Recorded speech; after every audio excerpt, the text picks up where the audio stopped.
ঠিক আছে, অনেকে লেখে স্যার, হ্যাঁ ধরো বানান লেখে এরকম স্যার, আমি, হ্যাঁ লেখে আমি, তারপরে লেখে হচ্ছে আপনার,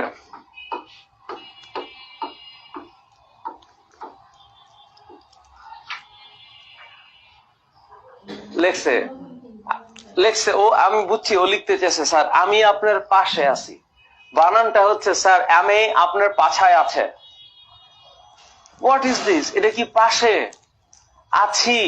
এটা তো আছি না, এটা এইস, এইস, ইটস নট দিস।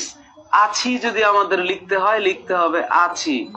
চ ছ চ, এটার মানে হচ্ছে সি এইচ, ছ সি ডবল এইচ, এখানে ডাবল এইচ দেওয়া হচ্ছে, যদি আছি হয়ে যায়, বাট আমরা আছি বলি।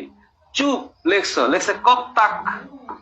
কি কাহিনী রে ভাই, তোমরা যদি মানে চুপ, this should be C H U P. My goodness. Sir আমি আপনার পাছায় আছা, কেমন আছেন, কেমন কেমন আছেন, কে মন, কে মন আছেন, আ C double H E N হওয়া উচিত, অথবা এ সি এইচ হওয়া উচিত, সমস্যা নাই। স্টুডেন্ট লেখে কামান আসান, কামন আসান, আবার এইটাও লেখে না, লেখে এরকম কামন আসান, স্যার কেমন আসান। আজব ক্যারেক্টার, কি লিখছে আমি বুঝি না।